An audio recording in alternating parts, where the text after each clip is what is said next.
السلام عليكم ورحمة الله. اللهم صل على سيدنا محمد وعلى آله وصحبه وسلم.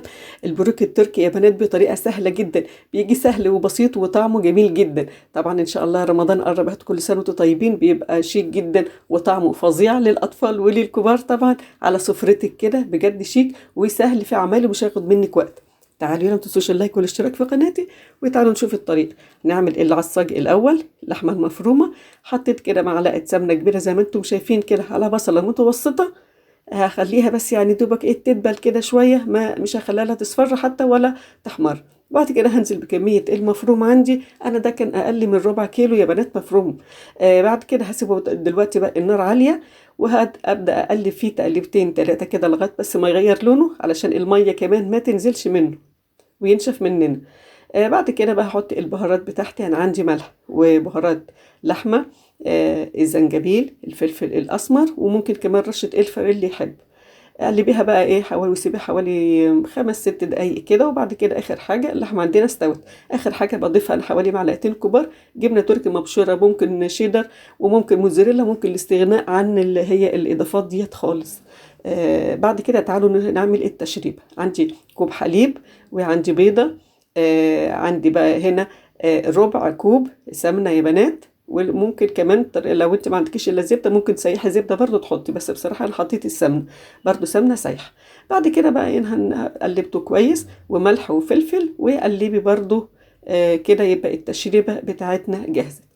طيب تعال اما بقى بالنسبه للجلاش، انا عندي طريقتين للف الجلاش. ممكن الجلاش ممكن تفرديها بالعرض، ممكن يعني هتلفيها يعني بعرض كده، اللي هي الجلاشيه بالشكل اللي انت شايفينه دوت. بس اهم حاجه ان احنا هنشوف طريقتين لللف، وهنقول لكم الافضل والاحسن اللي طلعت معايا جميله جدا وممتازه.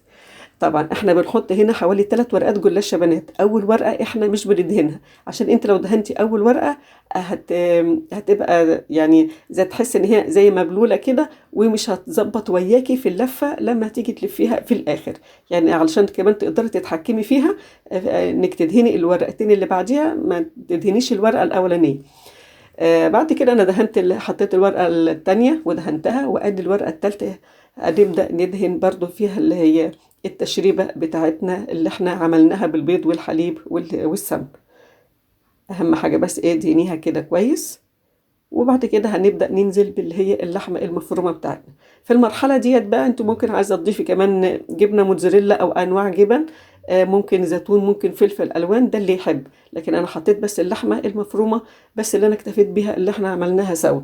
طيب هنبدأ بقى هنلفها زي ما انتم شايفين. اللف سهل جدا يا بنات، بس صدقوني لما انا طبعا عملتها كده لقيتها طويلة جدا على الطبق بتاع الطبق ده تقريبا مقاس 30، فلقيتها طويلة جدا عليه، فأنا قطعت كده زي صباع.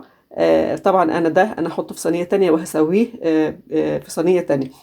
بصوا بقى، انا لما جيت شلتها لقيتها، بصوا زي زي طريه كده، مش ماسكه نفسها شويه. مش حكايه ان انا ما لفتهاش كويس، لا انا لفتها كويس والحشو حلو. بس صدقوني لما انتوا بتلفوا من اللي هي الجلاشه ان هي تبقى مستطيله بالشكل اللي انتوا شايفينه ده، افضل واحسن، وتتحكمي منها، بتتحكمي فيها، وبصراحه عطتني نتيجه هايله وجميله جدا. تمام. انا زي ما انتم شايفين برضو قلت لكم، انا حطيت الورقه ما دهنتهاش الورقه الاولانيه، وهنبدا الدهن قصدي من الورقه الثانيه وبعديها الورقه الثالثه. طيب ممكن نحط ورقه رابعه. صدقوني يعني الورقه الرابعه هتبقى كتير، علشان احنا تبقى يعني عشان تعرف تستوي معاكي، لان احنا بنلف، شايفين احنا بنلف يعني يعني لفات كتير، فهي يعني هتبقى متظبطه جدا. شايفين بنلف قد ايه، فهي هتبقى مناسبه قوي. 3 ورقات هتبقى ممتازه. هنا بقى شوفوا كمان لما هشيلها، شايفين سهلة وبصوا معدولة وجميلة، وسبحان الله طلعت مقاس الطبق عندي يعني.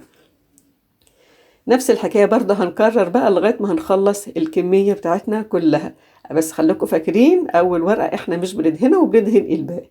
خلصت كده الكمية بتاعته وزنقيهم كده حوالين جنب بعض يعني. نبدأ بقى اللي هي التشريبة بتاعتنا، هنبدأ نحطها كده على الجلاش بتاعنا. دلوقتي بقى أنا مسخنة الفرن هيبقى على حرارة 180 يا بنات، أنا فاتحاه دلوقتي. التسوية بقى على حرارة 180 في الرف الأوسط. يعني هتاخد يعني حوالي نص ساعة.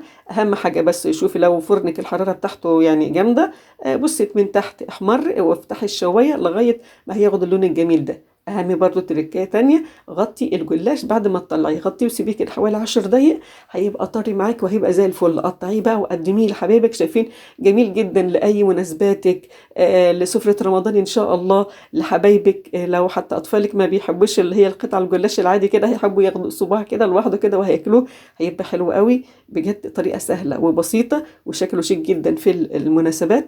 يا رب الفيديو ينور رضاكم وتنفذوه، والسلام عليكم ورحمة الله وبركاته.